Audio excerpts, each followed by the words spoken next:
ಮಾಧ್ಯಮದ ಮಿತ್ರರಿಗೆ ಸ್ವಾಗತವನ್ನು ಕೋರುತ್ತಾ ಇವತ್ತಿನ ಪತ್ರಿಕಾಗೋಷ್ಠಿಯಲ್ಲಿ ನನ್ನ ಜೊತೆ ಸುರೇಶ್ ಬೆಳಗಾರ ಇದ್ದಾರೆ, ಮಾಜಿ ಜಿಲ್ಲಾ ಪಂಚಾಯತ್ ಅಧ್ಯಕ್ಷರಾದ ಉಮೇಶ್ ಕುಳ್ಕೂರ್ ಇದ್ದಾರೆ, ನಮ್ಮ ಯರ್ನಾಳ್ ಗೌಡ್ರು ಇದ್ದಾರೆ, ಮಾಜಿ ನಗರಾಭಿವೃದ್ಧಿ ಪ್ರಾಧಿಕಾರ ಅಧ್ಯಕ್ಷರಾದ ಭೀಮಾಶಂಕರ್ ಹದ್ನೂರ್ ಇದ್ದಾರೆ, ಶಂಕರಗೌಡ ಪಾಟೀಲ್ ಇದ್ದಾರೆ.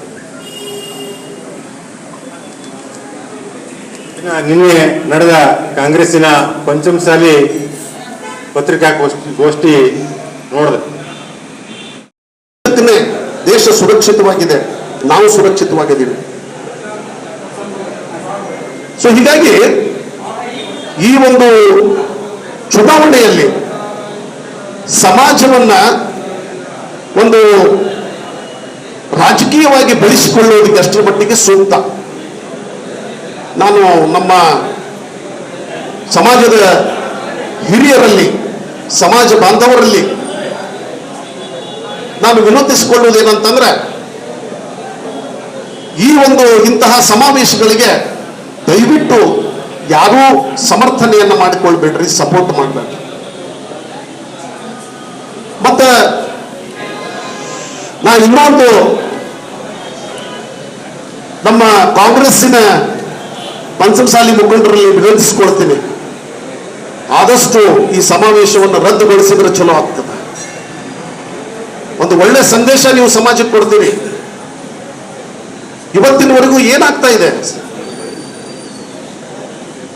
ಪಂಚಮಸಾಲಿ ಹೆಸರಿನ ಮೇಲೆ ಕೇವಲ ರಾಜಕೀಯ ನಡೀತಾ ಇದೆ. ಹಾಗೇನಾದ್ರೂ ಇದ್ರೆ ನಾ ಅವರಲ್ಲಿ ಒಂದು ವಿನಂತಿಯನ್ನು ಮಾಡ್ಕೊಳ್ತೇನೆ, ಬೇಕಂದ್ರೆ ಚುನಾವಣೆ ಮುಗಿಲಿ, ಒಂದು ಆತ್ಮಾಲೋಕನ ಸಭೆಯನ್ನು ಮಾಡೋಣ, ಎಲ್ಲರೂ ಸೇರ್ಕೊಳ್ಳೋಣ.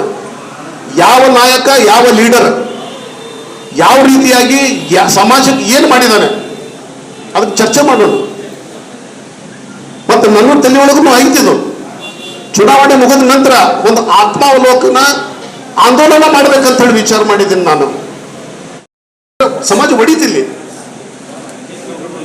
ನಾವು ಹಾಗಿದ್ರೆ ನಾವು ಬಿಜೆಪಿ ಬೆಂಬಲಿತ ಅಂತೇಳಿ ನಾವು ಮಾಡೋಣ, ಮಾಡ್ಲಿಕ್ಕೆ ಬರುವುದಿಲ್ಲ. ಅದು JDS ಬೆಂಬಲಿತ ಅಂತ ಮಾಡ್ಲಿಕ್ಕೆ ಬರ್ತದಲ್ಲ, ಮಾಡಬಾರ್ದ. ಕರೀರಿ, ಅವ್ರಿಗೆ ಅಪೀಲ್ ಮಾಡ್ಕೊಳ್ರಿ. ನಿಮ್ಮ ಏನು ಕಾಂಗ್ರೆಸ್ಸಿನ ಏನು ಇದು ಅದಾವ ಹೇಳ್ರಿ, ಅವರಿಗೆ ಉದ್ದೇಶಗಳೇನದ, ಯಾರು ಓಟ್ ಹಾಕ್ಬೇಕು ಹಾಕ್ತಾರೆ, ಬಿಜೆಪಿಗೆ ಯಾರು ಹಾಕ್ಬೇಕು ಹಾಕ್ತಾರೆ, ದಳಕ್ಕೆ ಯಾರು ಹಾಕ್ಬೇಕು ಹಾಕ್ತಾರೆ.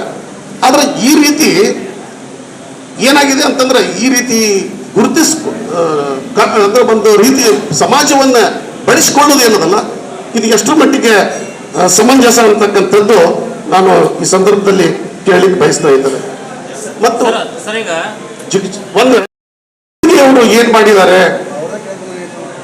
ಅಂತ ಹೇಳಿ ಕೆಲವರು ಪ್ರಶ್ನೆ ಹಾಕ್ತಾ ಇದ್ದಾರೆ ಕಾಂಗ್ರೆಸ್ನವರೇ.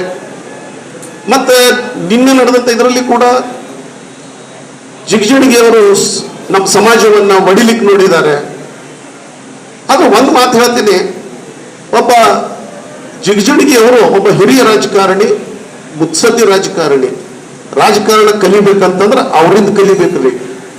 ಅಂದಾಗನ ಅವ್ರು 11 ಪೀರಿಯಡ್ ಅವರು ಸತತವಾಗಿ ಚುನಾವಣೆಯನ್ನು ಗೆಲ್ತಾ ಬಂದಿದ್ದಾರೆ. ಚುನಾವಣೆಯನ್ನು ಗೆಲ್ಲುವುದು ಅಂತಂದ್ರೆ ಅಟ್ ಈಸಿ ಅಲ್ಲ, ಅದು 11 ಸಲ ಗೆಲ್ಬೇಕಲ್ಲ. ಮತ್ತೆ ಇವತ್ತಿಗೂ ಕೂಡ ಈ ಚುನಾವಣೆಯನ್ನು ಕೂಡ ಅವ್ರು ಗೆಲ್ತಾರೆ. ಅವರಲ್ಲಿ ಅವ್ರ ಜೊತೆ ನೀವು ಹೋದಾಗ ಗೊತ್ತಾಗ್ತದೆ ಅವ್ರ ರಾಜಕಾರಣ ಯಾವ ರೀತಿ ಯಾರಿಗೂ ನೋಯಿಸೋದಿಲ್ಲ, ಮನಸ್ಸು ನೋಯಿಸಂಗಿಲ್ಲ. ಅಂತದ್ದು ಯಾರೋ ಏನೋ ಒಂದು ಬ್ರ್ಯಾಂಡ್ ಮಾಡಿಬಿಡೋದು ಆಮೇಲೆ ನಡವರ್ಕ. ಅದು ಎಷ್ಟು ಮಟ್ಟಿಗೆ ಸಮಂಜಸ ಐತಿ, ಏನೈತಿ, ನಿನ್ನೆ ಏನ್ ಮಾಡಿದ್ದಾರೆ ಜಿಗಜಿಣಗಿ ಅವರು ಅಂತ ಕೇಳ್ತಾ ಇದಾರಲ್ಲ. ಈಗಾಗಲೇ ನಾವು ಅವ್ರ ಮನಸ್ಸು ಮಾಡಿದ್ರೆ ಎಲ್ಲಿ ಬೇಕಾದಲ್ಲಿ ಅವರೇ ಬೋರ್ಡ್ ಇರ್ತಿದ್ದು. ಆದ್ರೆ ಅವರು ಒಬ್ಬ ಸೌಜನ್ಯ ರಾಜಕಾರಣಿ, ಒಬ್ಬ ದಲಿತ ಮನುಷ್ಯನಿದ್ದೀನಪ್ಪ ನಾನು, ನನ್ನ ಹೆಸರು ಎಲ್ಲಿನೂ ಕಾಣಿಸ್ಬಾರ್ದು, ಯಾಕಂದ್ರೆ ಬೇರೆಯವರ ಮೇಲ್ಜಾತಿಯವ್ರ ಕಣ್ಣಲ್ಲಿ ನಾ ಕೂತ್ಕೊಳ್ಬಾರ್ದು ಅಂತಕ್ಕಂಥ ಉದ್ದೇಶದಿಂದ ಎಲ್ಲಿ ನಾನು ಅದನ್ನು ಮಾಡಿಲ್ಲ ಅಂತೇಳಿ ಹೇಳಿದ್ರು. ಯಾರು ವಿಚಲಿತರಾಗಿಲ್ರಿ, ಸಮಾಜದ ಬಗ್ಗೆ ನಮಗೆ ನೋವಾಗ್ತದೆ. ಬಿಜೆಪಿ ಪ್ರಶ್ನೆ ಬರುವುದಿಲ್ಲ, ಇಲ್ಲಿ ಪ್ರಶ್ನೆ ಬರೋದು ಸಮಾಜ ನಮಗೆ ಆ ಸಮಾಜದ ಒಂದು ಬಗ್ಗೆ ನೋವಾಗ್ತದೆ. ಎಲ್ಲಿ ಯಾವ ಡೈರೆಕ್ಷನ್ದಾಗ ಹೊಂಟದ ಸಮಾಜ ಅಂತ ಬಿಜೆಪಿ ಪಕ್ಷ ಸಮುದಾಯಕ್ಕೆ ಮೋಸ ಮಾಡಿದೆ. ಪಂಚ